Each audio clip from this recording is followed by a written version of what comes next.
산자락에 위치한 천년고찰 금봉산은 고요함 속에 신비를 간직한 곳이었다.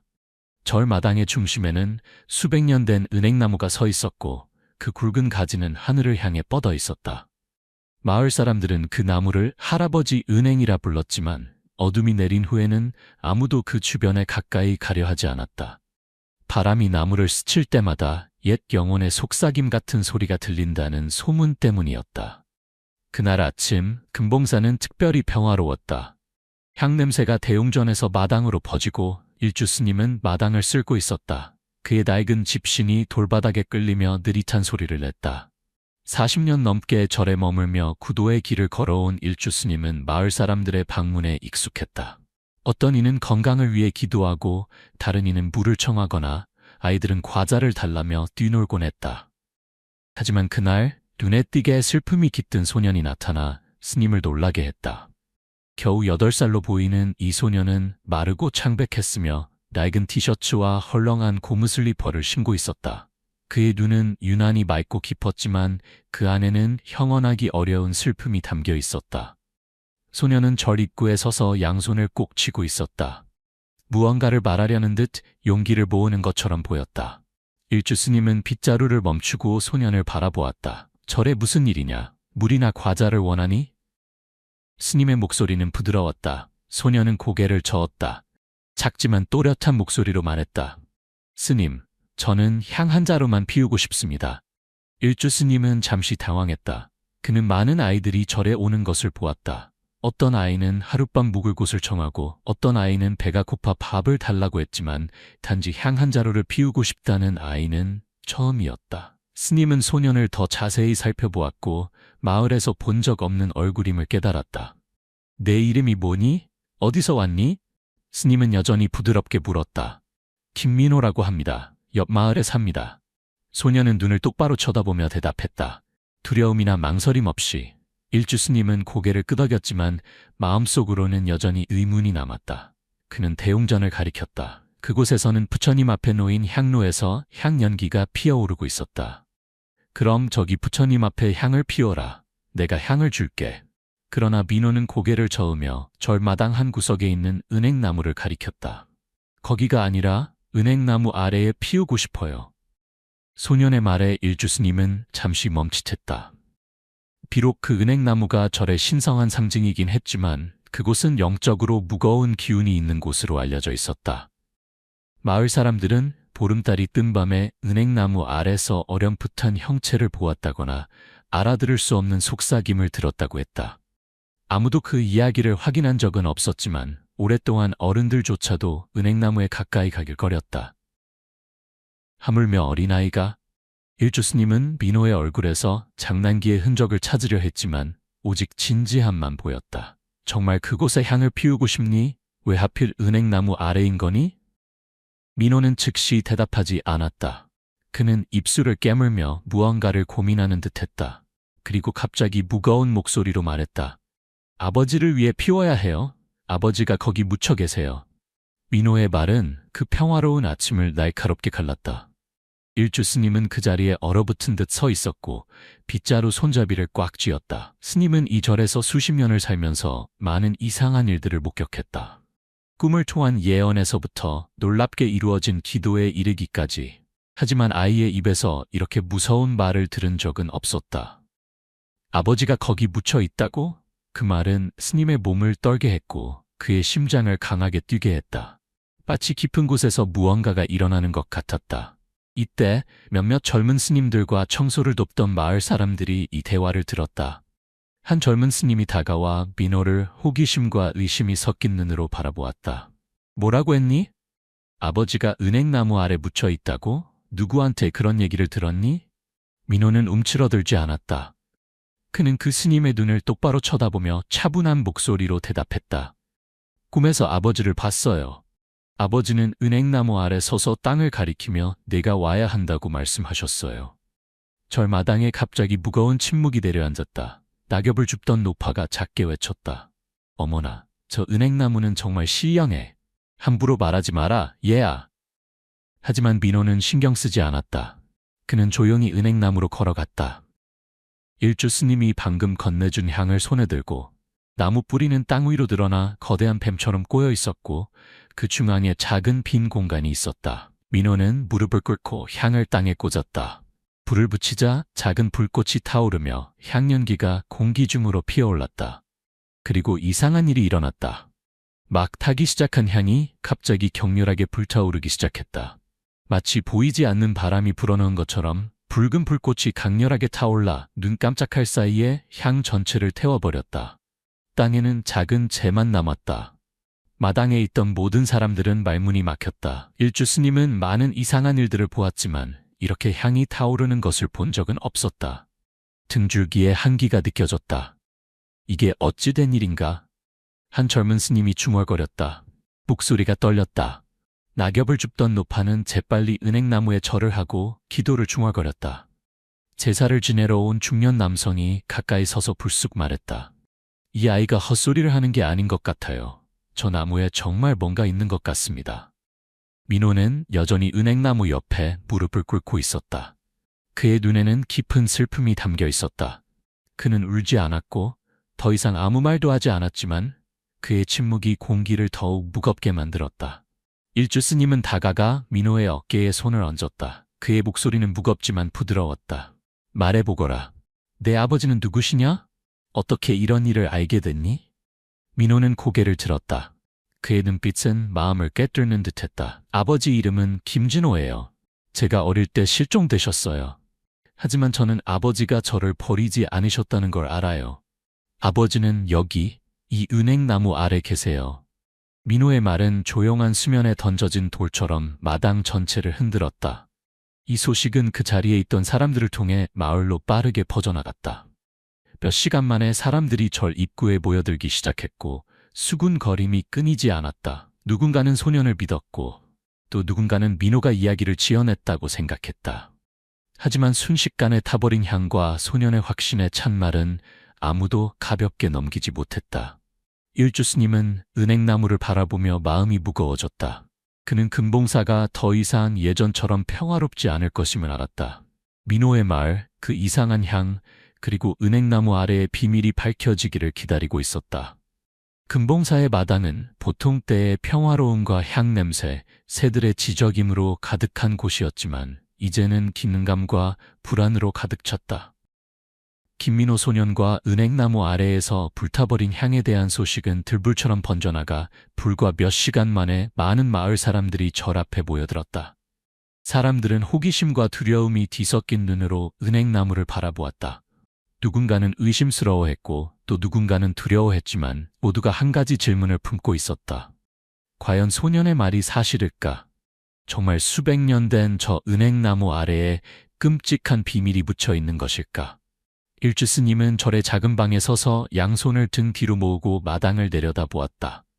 그의 시선은 은행나무를 향했다.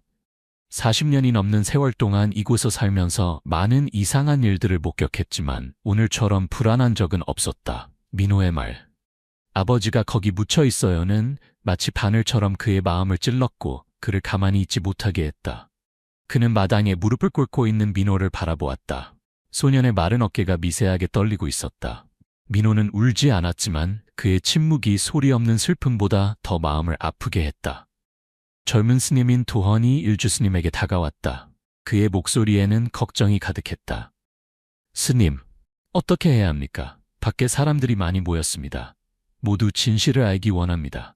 지금 상황을 정리하지 않으면 절이 시끄러워질 것 같습니다. 일주 스님은 깊은 한숨을 내쉬었다.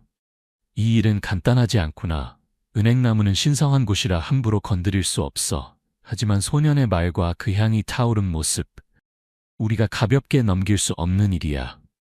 스님은 잠시 생각에 잠겼다가 말했다. 경찰에 연락하자. 이 상황을 명확히 해야 우리 절의 명예도 지킬 수 있을 것이다. 도헌 스님은 고개를 끄덕였다. 경찰에 연락하겠습니다. 평소 저를 도와주시는 박 반장께 말씀드려야겠습니다. 일주 스님은 민호에게 다가갔다. 민호야, 안으로 들어가자. 네 아버지에 대해 좀 더 자세히 이야기해 주렴. 민호는 천천히 일어나 스님을 따라 절 안의 작은 방으로 들어갔다. 그곳은 창문으로 들어오는 빛이 오래된 나무 탁자를 비추는 조용한 공간이었다. 밖에서는 여전히 사람들이 모여들었고 몇몇은 문틈으로 안을 들여다보려 했다. 일주 스님은 민호를 마주 앉혔다. 자, 이야기해보렴. 내 꿈에서 아버지를 어떻게 보았니? 왜 은행나무 아래에 계시다고 생각하니? 민호는 입술을 깨물며 말하기 전에 생각을 정리하는 듯했다. 그리고 작지만 또렷한 목소리로 말했다. 어머니가 돌아가신 이후로 자주 꿈을 꿨어요. 처음에는 희미했지만 아버지가 파란 작업복을 입고 은행나무 아래 서 계셨어요. 집에 있는 오래된 사진과 똑같은 옷이었어요. 아버지는 땅을 가리키며 민호야, 아버지를 찾아라. 아버지는 널 떠나지 않았어 라고 말씀하셨어요. 매번 꿈에서 깨면 심장이 미친 듯이 뛰었어요. 아무에게도 말하지 않았어요. 사람들이 저를 미쳤다고 할까봐 두려웠거든요. 민호는 잠시 멈췄다가 계속했다. 하지만 어젯밤 아버지가 다시 나타나셨어요. 더 선명하게요. 아버지는 오늘 절에 가서 아버지에게 향을 피워라. 그렇지 않으면 아버지는 평안할 수 없다고 말씀하셨어요. 그래서 제가 왔어요. 민호의 이야기는 일주 스님과 도헌 스님의 얼굴에 당혹감을 가져왔다. 꿈이 아무리 생생해도 사람들을 설득하기는 어려울 것이다. 하지만 향이 이상하게 타오른 것은 어떻게 설명할 수 있을까? 도헌 스님이 눈썹을 찌푸리며 물었다. 내 아버지 이름이 김진호라고 했지? 어떤 일을 하셨니? 그리고 어떻게 실종되셨는지 말해줄 수 있니? 민호는 고개를 숙이며 손을 꼭 쥐었다. 아버지는 건설 노동자셨어요. 제가 어렸을 때 아버지는 저를 들판에 데려가 놀아주셨어요. 하지만 어느 날 아버지는 일하러 나가셨다가 돌아오지 않으셨어요. 어머니는 아버지가 다른 사람과 떠났다고 했지만 저는 그걸 믿지 않았어요. 어머니는 많이 우셨고 그러다 병이 나서 돌아가셨어요. 저는 할머니와 살고 있지만 할머니는 연세가 많으시고 아버지에 대해 많은 것을 말씀해 주지 않으세요. 아버지가 실종되셨을 때 저는 겨우 2살 반이었어요. 민호의 이야기는 방 안의 공기를 무겁게 만들었다. 일주 스님은 가슴이 아파왔다. 고아가 된 아이가 할머니와 힘겹게 살아가며 아직도 실종된 아버지의 아픔을 간직하고 있다니. 스님은 민호를 믿고 싶었지만 이성은 모든 것을 명확히 확인해야 한다고 말했다. 이때 마당에서 소란이 일었다. 사찰일을 도왔던 박씨라는 중년 남성이 다급히 들어왔다. 스님, 밖에 마을 사람들이 스님을 만나고 싶어 합니다. 경찰을 부르라고 요구하는 사람도 있어요. 일부는 이 일이 절과 관련이 있다고 의심합니다. 일주 스님은 눈썹을 찌푸렸다. 이런 순간에 소문은 빠르게 퍼질 수 있고 그 결과는 예측할 수 없었다. 그는 도헌 스님에게 말했다. 경찰에 연락해라. 이 일은 분명히 해야 한다. 사찰의 명예와 이 아이를 위해서라도. 1시간 후 제복을 입은 2명의 경찰관이 절에 도착했다. 마을 사람들은 그들이 지나갈 수 있도록 길을 비켜주었다. 선두에 선 황경감은 38세쯤 되어 보이는 남성으로 날카로운 눈빛이지만 차분한 목소리를 가지고 있었다.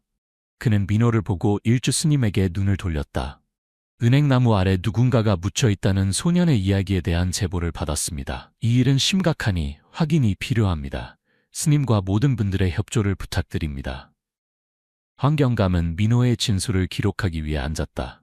소년은 꿈과 향에 대한 이야기를 반복했고 아무것도 추가하거나 바꾸지 않았다.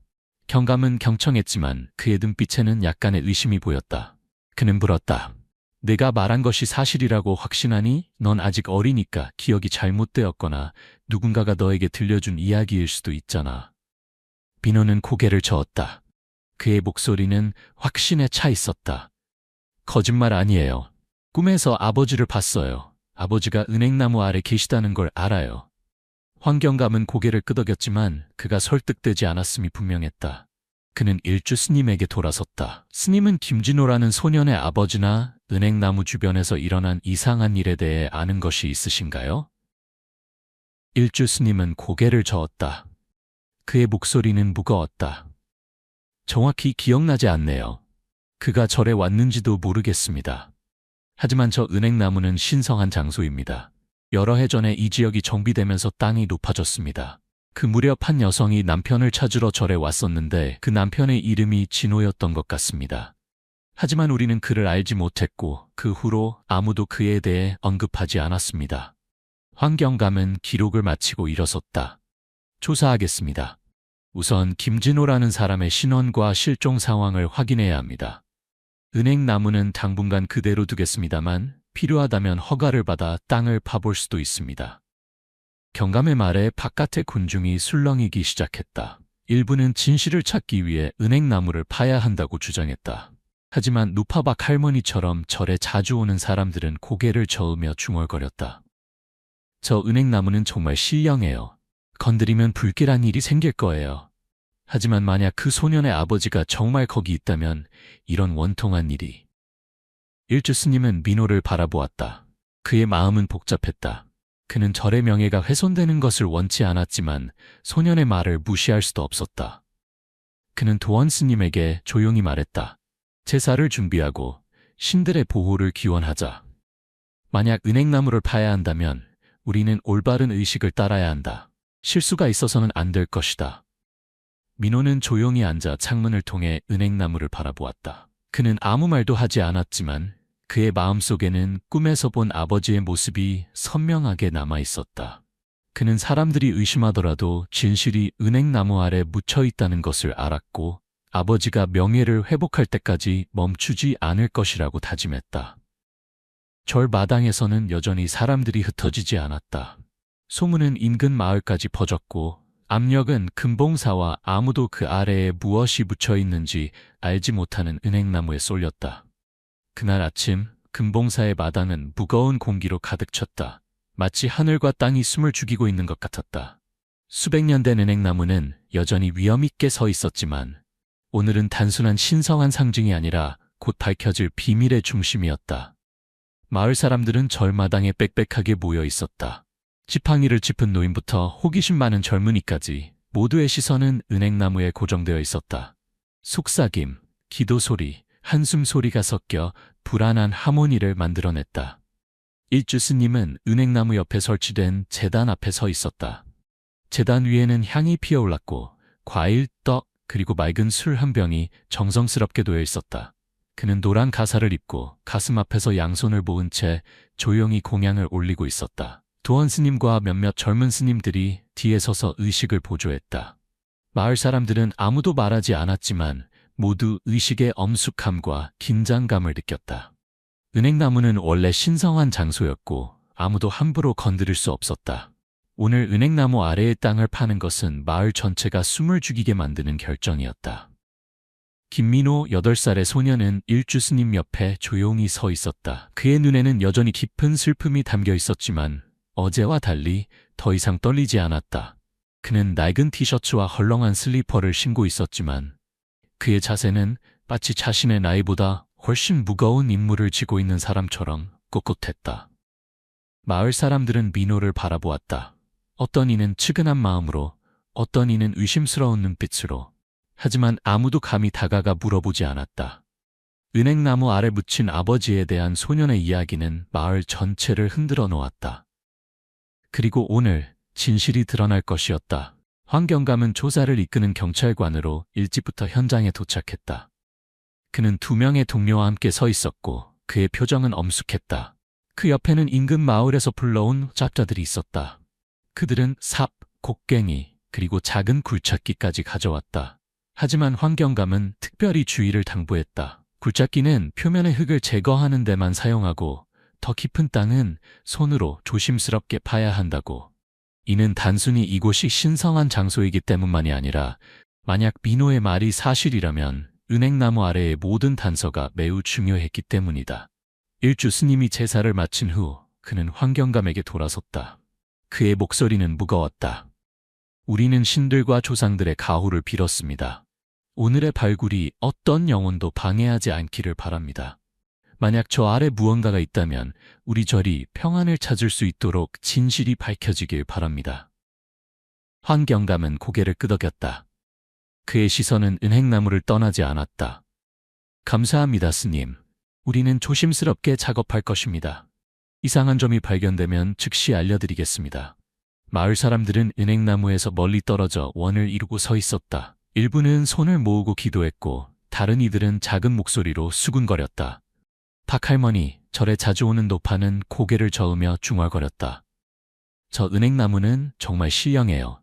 만약 소년의 말이 사실이라면 분명 해방되지 못한 영혼이 있을 거예요. 이런, 너무 불쌍해. 작업자들이 일을 시작했다. 굴착기가 울려 퍼지는 소리를 내며 표면의 흙을 조심스럽게 제거했다.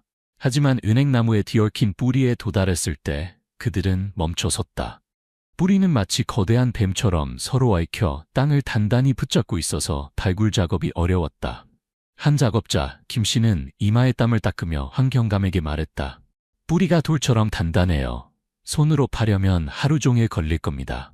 황경감은 눈썹을 찌푸렸지만 인내심을 가지고 말했다.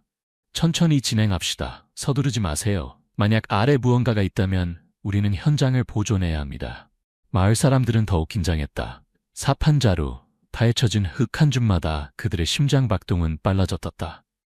민호는 그 근처에 서서 파헤쳐지는 땅에서 눈을 떼지 않았다. 그는 아무 말도 하지 않았지만 그의 손은 꽉 쥐어져 있었다. 마치 오래전부터 알고 있던 것이 확인되기를 기다리는 듯했다. 거의 2시간 후 약 1m 깊이의 땅이 파헤쳐졌을 때 김 씨가 갑자기 멈췄다.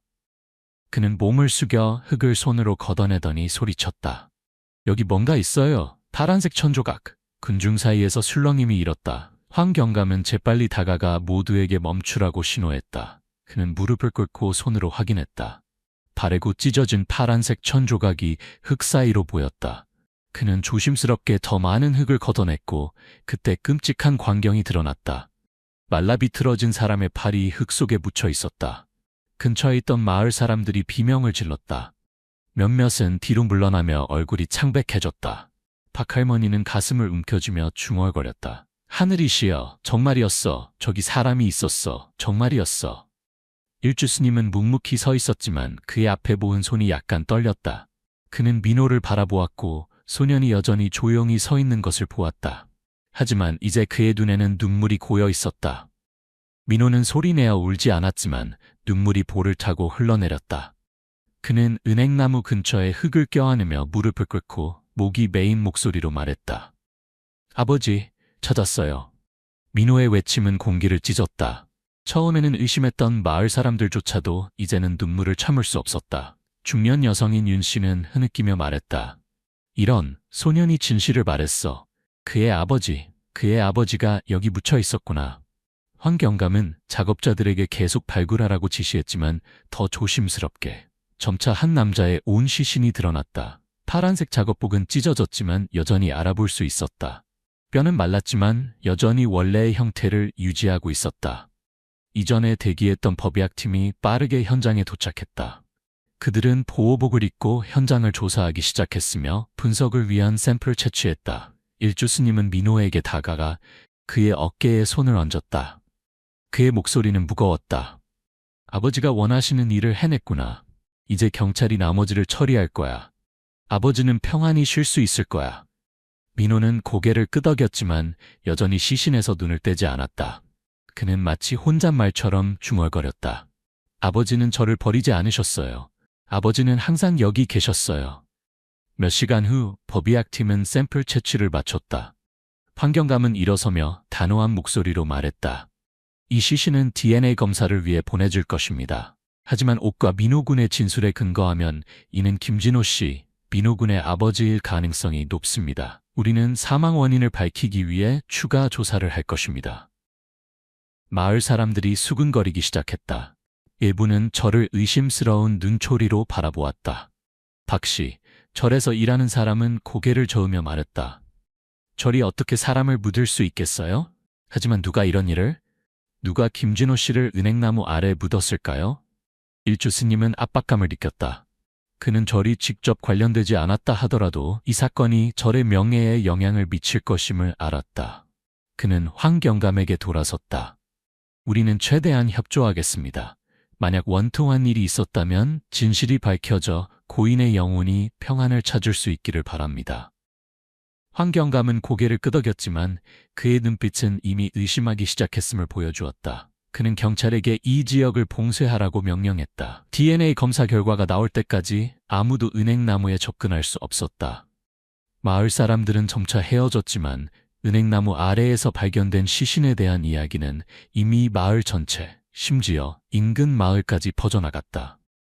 민호는 일주 스님에 의해 절 안으로 안내되어 따뜻한 죽 한 그릇을 먹었다. 하지만 소녀는 여전히 조용했고 마치 그의 마음이 여전히 은행나무 아래에 아버지와 함께 있는 것 같았다. 김진호의 죽음에 대한 진실은 여전히 미스터리였다. 하지만 이 충격적인 발견으로 모두가 어두운 비밀이 드러나기를 기다리고 있다는 것을 알았다. 은행나무 아래의 충격적인 발견 이후 금봉사는 마치 어두운 구름에 덮인 듯했다.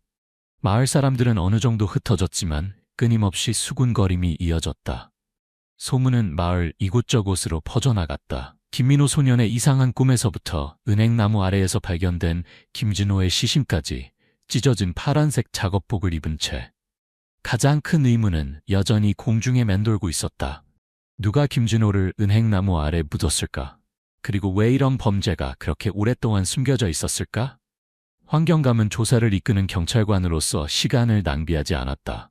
법의학팀이 시신을 검사를 위해 가져간 직후 그는 일주 스님, 도헌 스님, 그리고 김진호가 실종되었을 당시 절에 있었던 몇몇 증인들을 소환했다. 그는 또한 당시 절 공사의 건설업체 사장인 이태성을 찾도록 요청했다. 이태성은 건설 노동자 팀을 직접 관리했고 그 중에는 김진호도 있었다고 한다. 현재 이태성은 인근 마을에 살고 있었고 그는 그날 안에 경찰서에 출두하란 요청을 받았다. 절의 작은 방에서 환경감은 일주 스님과 마주 앉았다. 공기는 긴장감으로 가득 찼고 경감의 목소리는 부드러웠지만 단호했다. 스님, 김진호 씨가 실종되었을 때 절의 보수공사에 대해 말씀해 주실 수 있을까요? 특별한 일이 있었습니까? 또는 김진호 씨에 대한 기억이 있으신가요? 일주 스님은 고개를 저었고 그의 눈은 깊은 생각에 잠겨 있었다. 그 당시 절은 은행나무 근처의 뒤쪽 구역을 확장하고 있었습니다. 저는 노동자들을 직접 관리하지 않았고 그들은 낙성식에 맞추기 위해 밤낮으로 일했다는 것만 알고 있습니다. 한 번은 김진호의 아내가 절에 와서 남편을 찾았고 비참하게 울었습니다. 하지만 저는 그가 어디 있는지 몰랐습니다. 건설업체에서는 그가 그날 공사장에 오지 않았다고 했고 저는 더 이상 의심하지 않았습니다. 환경감은 주의 깊게 기록한 후 도헌 스님에게 눈을 돌렸다. 당시 그는 아직 어린 수행자였다. 스님은 무엇을 기억하십니까? 도헌 스님은 눈썹을 찌푸리며 기억을 더듬었다. 경감님, 저는 은행나무 근처 지역이 울타리로 둘러싸여 안전을 위해 외부인의 출입이 금지되었다는 것만 기억합니다. 노동자들은 매우 바쁘게 일했고 보통 밤늦게까지 일했습니다. 하지만 저는 김진호 씨를 보지 못했고 그의 실종 후에는 그에 대한 언급도 듣지 못했습니다. 스님들의 진술은 많은 단서를 제공하지 않았지만 환경감은 낙담하지 않았다. 그는 사건의 열쇠가 건설 노동자들과 이태성에게 있다는 것을 알았고 이태성이 가장 먼저 신문해야 할 사람이었다. 그는 동료에게 현재 인근 마을에 살고 있는 이태성을 찾아 그날 경찰서로 데려오라고 지시했다. 그러는 동안 예상치 못한 전환점이 찾아왔다.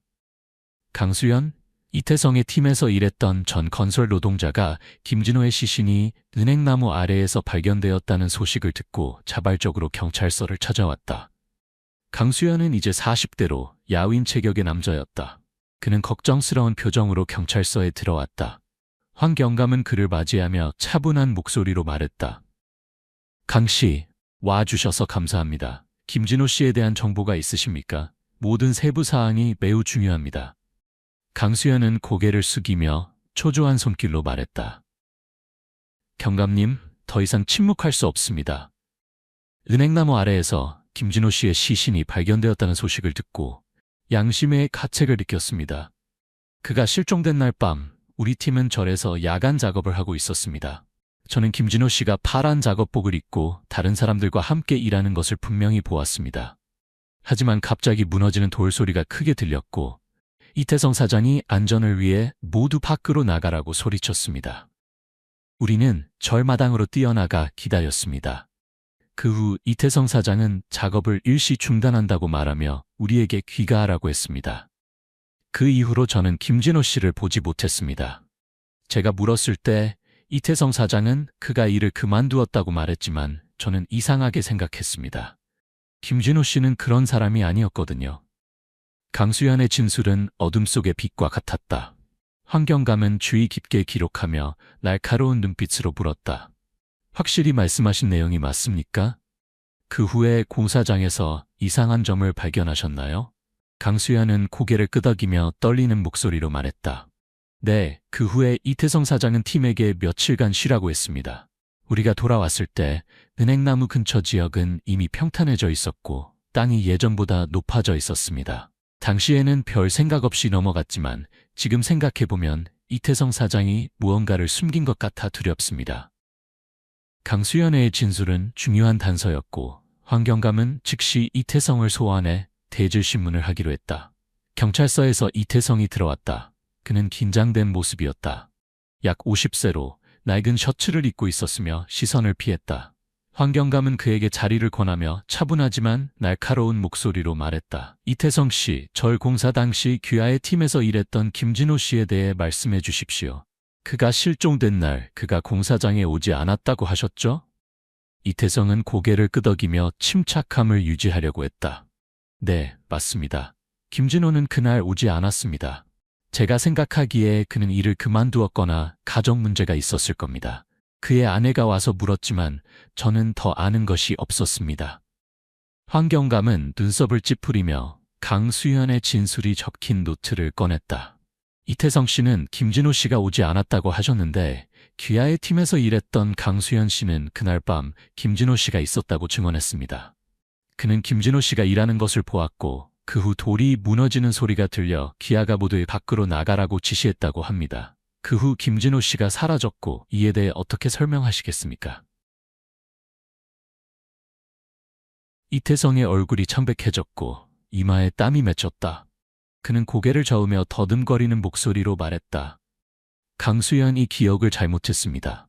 돌이 무너진 적이 없습니다. 저는 김진호에 대해 아는 바가 없지만 하지만 환경감은 쉽게 넘어가지 않았다. 그는 계속해서 압박했다. 이태성 씨, 김진호 씨의 시신이 은행나무 아래에서 발견되었습니다. 바로 기아의 팀이 작업하던 곳이죠. 강수연 씨는 그 후 그가 은행나무 주변 지역을 평탄하게 하고 땅을 높였다고도 말했습니다. 무엇을 숨기고 계십니까? 진실을 말하십시오. 그렇지 않으면 끝까지 조사할 것입니다. 이태성은 떨리기 시작했고 손을 꽉 쥐었다.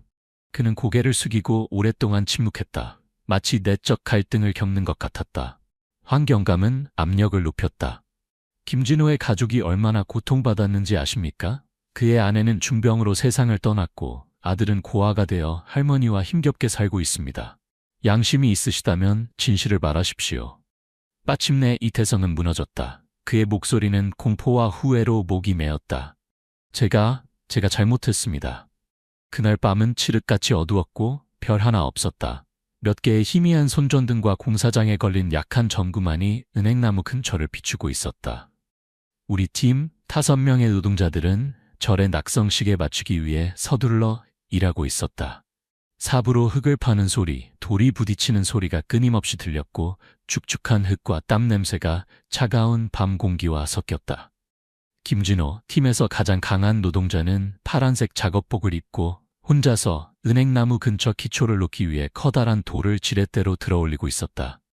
저는 근처에서 진행 상황을 확인하고 있었고 다른 4명은 약 10m 떨어진 곳에서 돌을 나르고 있었는데 그곳은 전등 불빛이 닿지 않는 곳이었다.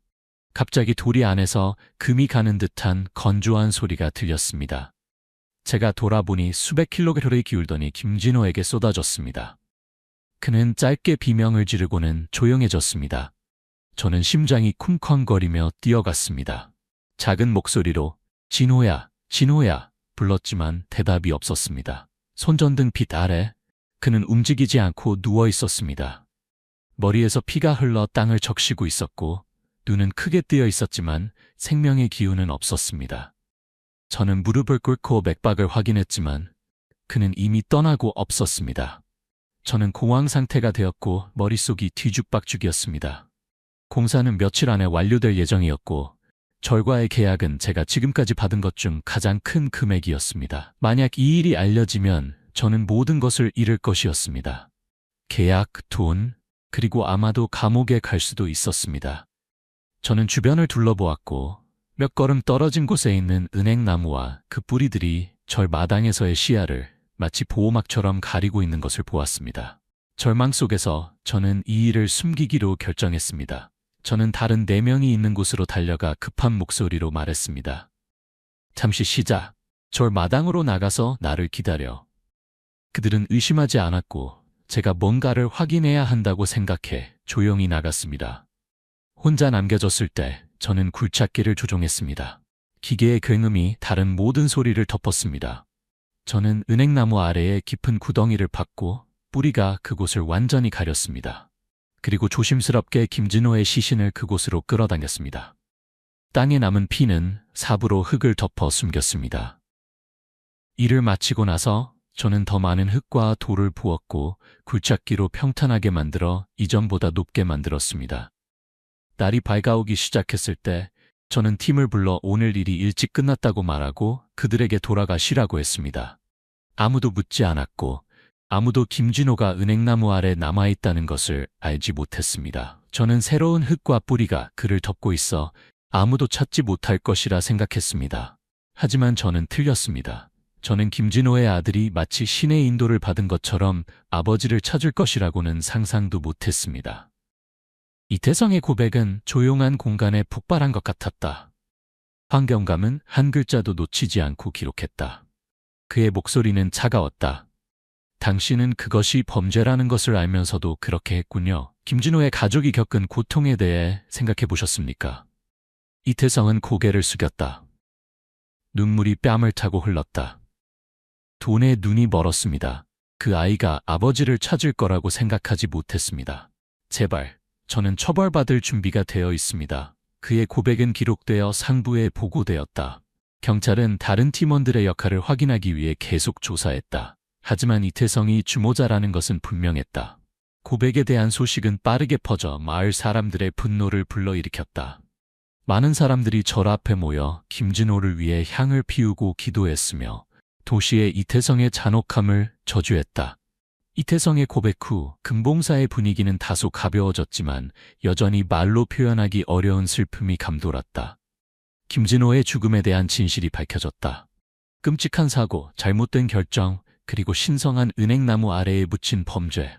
노인부터 어린아이까지 마을 사람들은 끊임없이 이야기했지만 이태성에 대한 분노 외에도 다른 질문이 여전히 사람들의 마음을 괴롭혔다. 어떻게 김민호, 고작 8살의 고아가 아버지가 은행나무 아래 묻혀 있다는 것을 알았을까? 그의 꿈, 불타는 향, 그리고 이상한 확신, 모든 것이 마치 아직 답을 찾지 못한 영적인 수수께끼 같았다. 일주 스님은 대웅전에 앉아 염주를 돌리며 경을 앞줄였다. 그는 40년 넘게 절에서 살면서 많은 이상한 일들을 목격했다. 영험한 기도에서부터 예언적인 꿈까지. 하지만 민호의 이야기는 그를 깊이 생각하게 했다. 그는 마당을 바라보며 은행나무 아래 앉아있는 민호를 지켜보았다. 소년의 눈에는 깊은 슬픔이 담겨 있었고 시선은 멀리 향해 있었다. 스님은 진실이 밝혀졌음에도 불구하고 소년의 마음속 고통은 여전히 그대로라는 것을 알았다. 마을 사람들은 이태성이 자백했다는 소식을 듣고 절 앞에 모이기 시작했다. 일부는 향, 꽃, 과일을 가지고 와서 은행나무 아래에 놓고 김진호의 영혼이 평안을 찾기를 기도했다. 박할머니, 절에 자주 오는 노파는 은행나무 앞에서 절을 하며 떨리는 목소리로 말했다. 이 은행나무는 정말 신령해요. 틀림없이 김진호 씨가 아직 해탈하지 못해서 그 아이에게 나타난 거예요. 아버지와 아들이 이렇게 원통하게 헤어져 있었다니 너무 가슴 아픕니다. 일주 스님은 은행나무 바로 아래에서 김진호를 위한 천도제를 열기로 결정했다. 그는 떠난 영혼을 위로할 뿐만 아니라 민호가 마음의 평화를 찾을 수 있기를 바랐다. 그는 도원 스님과 젊은 스님들을 불러 의식을 철저히 준비하도록 지시했다. 비록 모든 것이 밝혀졌지만 우리는 김진호의 영혼이 평안을 찾고 마을 사람들이 더 이상 은행나무를 두려워하지 않도록 기도해야 한다. 김민호는 절 안의 작은 방으로 초대되었다. 그곳에서 일주 스님이 기다리고 있었다. 그는 소년을 바라보며 부드러운 목소리로 말했다. 민호야, 네가 아버지를 위해 큰일을 해냈구나. 진실이 밝혀졌고 이태성은 벌을 받을 거야. 하지만 나는 네 꿈에 대해 좀 더 듣고 싶구나. 어떻게 아버지를 보았니? 두려워하지 말고 있는 그대로 말해다오. 민호는 고개를 숙이고 양손을 꽉 쥐었다. 마치 마음속의 고통스러운 이미지를 정리하는 것 같았다. 그리고 고개를 들어 작지만 또렷한 목소리로 말했다. 스님, 저는 어머니가 돌아가신 이후로 아버지를 꿈에서 봤어요. 처음에는 그저 흐릿한 형체였지만 저는 그분이 아버지라는 것을 알았어요. 아버지는 집에 있는 오래된 사진에처럼 파란색 작업복을 입고 계셨어요. 아버지는 은행나무 아래 서서 땅을 가리키며 민호야, 아버지를 찾아라. 아버지는 너를 버리지 않았다고 말씀하셨어요. 매번 꿈에서 깨어나면 심장이 쿵쾅거렸어요. 할머니가 걱정할까봐 아무에게도 말하지 않았어요. 하지만 어젯밤 아버지가 다시 나타나셨는데 목소리가 더 명확했어요. 아버지는 오늘 절에 가서 향을 피워야 한다고 말씀하셨어요. 그렇지 않으면 아버지가 평안할 수 없다고요. 그래서 제가 왔어요.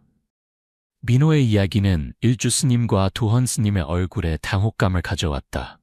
꿈이 아무리 생생해도 바깥에서 수군거리는 사람들을 설득하기는 어려울 것이다. 하지만 향이 기이하게 타올랐던 것은 어떻게 설명할 수 있을까? 민호의 꿈에 대한 소식은 마을에 빠르게 퍼졌고 유명한 무당인 조할머니가 마을 사람들에 의해 절에 초대되었다. 조할머니? 날카로운 눈을 가진 노파는 은행나무로 다가가 3번 절을 하고 향 한 묶음을 태웠다. 향연기가 공중으로 피어올라 이상한 향기를 퍼뜨렸다. 그녀는 민호를 보고 마을 사람들에게 돌아서서 확신에 찬 목소리로 말했다. 이 은행나무는 영적인 에너지가 보이는 곳입니다. 김진호의 영혼은 아직 해탈하지 못했습니다. 너무 큰 원한 때문에 그는 꿈에서 아들에게 나타나 그를 이곳으로 인도했습니다. 이제 진실이 밝혀졌지만 그의 영혼이 평안을 찾을 수 있도록 천도제를 지내야 합니다. 조할머니의 말은 마을 사람들로 하여금 민호의 이야기 뒤에 영적인 힘이 있다고 믿게 했다. 일부 사람들은 은행나무 주변의 이상한 일들에 대해 이야기하기 시작했다. 보름달이 뜬 밤에 바람이 불어 나뭇잎을 스치는 소리가 마치 속삭임처럼 들린다거나 나무 아래에 흐릿한 형체가 보인다는 것. 그 이야기들을 증명할 수는 없었지만 그것들은 절 주변에 그 이미 신비로운 분위기를 더욱 강화했다. 천도제는 오후에 은행나무를 통과하는 연한 노란빛이 마당에 얼룩을 만들 때 열렸다.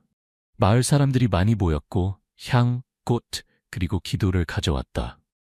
일주 스님이 의식을 주관했고 노란 가사는 황혼 속에서 빛났다. 절의 종소리가 공명하며 울렸고 깊은 독경 소리와 어우러졌다. 민호는 스님 옆에 서서 한 묶음의 향을 들었다. 그의 눈에는 눈물이 맺혔지만 울지는 않았다. 의식이 거의 끝나갈 무렵 이상한 일이 일어났다. 갑작스러운 강한 바람이 절 마당을 휩쓸고 은행나무의 잎들을 흔들었다. 제단 위에 놓인 작은 부처상이 갑자기 기울더니 땅에 떨어져 2 조각으로 깨졌다. 마을 사람들은 깜짝 놀랐고 일부는 두려워했다. 하지만 조할머니는 그 근처에 서서 손을 모으며 중얼거렸다. 이것은 김진호의 영혼이 해방되었다는 신호입니다. 그는 더 이상 원한을 품고 있지 않습니다. 일주 스님은 민호를 바라보았다. 소년의 얼굴에 미소가 번졌다. 마치 안도감을 느끼는 것 같았다. 그는 은행나무로 다가 새로 평평해진 땅 위에 향을 놓으며 속삭였다. 아버지, 제가 해냈어요. 이제 편히 쉬세요. 마을 사람들은 조용히 서 있었고 아무도 감히 이 신성한 순간을 방해하지 않았다. 윤씨, 절에 자주 오는 중년 여성이 울음을 터뜨렸다. 이 아이는 너무 강해요. 그의 아버지는 분명 자랑스러워할 거예요. 천도제 후 민호는 일주 스님의 보살핌을 받으며 절에 머물렀다. 소녀는 말이 적었지만 그의 눈에는 이제 약간의 희망이 있었다. 스님은 민호 옆에 앉아 물었다. 마음이 가벼워졌니? 이제 내 아버지는 평안하단다. 민호는 고개를 끄덕이며 작은 목소리로 말했다. 더 이상 아버지가 꿈에 나타나지 않아요. 아버지가 이제 슬프지 않다고 생각해요. 하지만 저는 아버지가 그리워요. 어머니도요. 민호의 말은 스님의 마음을 아프게 했다. 그는 진실이 밝혀졌음에도 불구하고 부모를 잃은 상처가 항상 소년의 마음에 남을 것임을 알았다. 그는 민호의 어깨에 손을 얹고 따뜻한 목소리로 말했다. 넌 아직 어리지만 많은 어른들도 할 수 없는 일을 해냈단다. 네가 원한다면 이 절이 내 집이 될 수 있어. 우리는 함께 네 부모님을 위해 기도할 수 있단다. 마을 사람들은 영적인 요소에 대해 여전히 수군거렸지만 민호를 존경의 눈으로 바라보기 시작했다. 부모를 잃은 소년이 꿈에 이끌려 아버지의 억울함을 불고 묻혀있던 범죄를 밝혀낸 것이다. 은행나무는 이제 신비로운 장소에서 진실과 정의의 상징이 되었다. 하지만 이야기는 아직 끝나지 않았다. 이태성은 판결을 기다리고 있었고 마을 사람들은 정의가 실현되고 민호가 새로운 보금자리를 찾을 수 있는 완벽한 결말을 바라고 있었다. 영적인 진실이 억울함을 밝혀냈지만 소년의 미래와 금봉사의 앞길은 여전히 남아있는 여정이었다. 은행나무 아래에서 열린 천도제 이후 금봉사는 서서히 평온을 되찾기 시작했다. 하지만 김민호 소년과 은행나무 아래의 비밀에 대한 이야기는 마을의 전설이 되었다. 마을 사람들은 더 이상 은행나무를 두려움으로 바라보지 않고 정의와 진실의 상징으로 여기게 되었다. 김진호의 죽음에 대한 진실이 밝혀졌지만 이 이야기를 완전히 마무리하기 위해서는 완벽한 결말이 필요했다. 이는 떠난 사람뿐만 아니라 살아있는 사람들, 특히 민호와 범죄를 저지른 이태성을 위해서도 마찬가지였다. 천도제 일주일 후 법의학팀의 DNA 검사 결과가 발표되었다. 황경감은 절을 방문해 일주 스님과 민호를 작은 방에서 만났다. 그는 보고서를 탁자 위에 올려놓으며 무겁지만 명확한 목소리로 말했다. 은행나무 아래에서 발견된 시신의 DNA를 민호군의 DNA와 비교한 결과 확실히 김진호 씨, 민호군의 아버지임이 확인되었습니다. 민호는 조용히 앉아 있었고 양손을 꽉 쥐고 바닥을 내려다보았다. 비록 그가 꿈과 일련의 사건들을 통해 이미 진실을 알고 있었지만 공식적인 확인을 듣는 것은 여전히 그의 마음을 아프게 했다. 일주 스님은 그의 어깨에 손을 얹고 부드럽게 말했다. 내가 아버지가 원하시는 일을 해냈단다. 이제 그분은 억울함이 풀렸으니 그분의 영혼은 편히 쉴 수 있을 거야. 민호는 고개를 끄덕이며 작은 목소리로 말했다. 저는 아버지가 저를 버리지 않으셨다는 것을 알았어요. 저는 그저 아버지가 평안하기를 바라고 할머니를 돌보고 싶어요. 민호의 말은 황경감과 스님의 마음을 아프게 했다. 8살의 아이가 부모를 모두 잃고도 이렇게 강인함과 책임감을 가지고 있다니. 황경감은 고개를 끄덕이며 약속했다. 걱정하지 마세요. 경찰은 당신의 아버지에게 정의를 실현할 것입니다. 이태성은 이미 체포되어 있었고 사건은 재판을 위해 준비 중이었다. 한편 이태성은 자백 이후 경찰서에 구금되어 있었다. 한때 야망에 차 있던 건설업자는 이제 그림자에 불과했다. 얼굴은 헬쑥하고 눈은 잠 못 이루어 충혈되어 있었다. 그의 자백은 비밀을 간직한 짐으로부터 그를 해방시켰지만 다른 형벌, 즉 양심의 가책을 가져왔다. 매일 밤 이태성은 잠들지 못했다. 돌 아래 누워 피를 흘리는 김진호의 모습이 생생하게 떠올랐다. 그는 꿈에서 김진호의 부름을 들었다. 깊은 목소리로 왜 나를 거기 묻었나? 왜 내 아내와 아들이 고통받게 했나? 이태성은 놀라 깨어나 땀에 흠뻑 젖어 차가운 감방에서 얼굴을 감싸고 울었다. 이태성의 재판은 얼마 후에 열렸다. 마을 사람들은 법정 안에 들어갈 수 없었지만 밖에서 판결을 기다렸다. 이태성은 피고인석에 서서 고개를 숙이고 아무도 바라보지 않았다. 검사는 그의 죄목을 낭독했다. 범죄 은폐, 김진호의 사망을 초래한 공사장 관리 부주의, 시신 은폐 등이었다. 강수연의 증언, 다른 노동자들의 증언, 그리고 은행나무 아래에서 발견된 증거들은 부인할 수 없었다. 질문을 받았을 때 이태성은 떨리는 목소리로 반복했다. 제가 잘못했습니다. 그 결과가 이렇게 클 줄 몰랐습니다. 저는 처벌을 받겠습니다. 다만 김진호의 가족이 용서해 주기를 바랍니다. 소년이 은행나무 밑에 향을 피우려 절에 들어가다 한 소년이 절에 들어와 다른 건 아무것도 바라지 않고 오직 오래된 은행나무 아래에 향 한 자루만 피우길 원했다.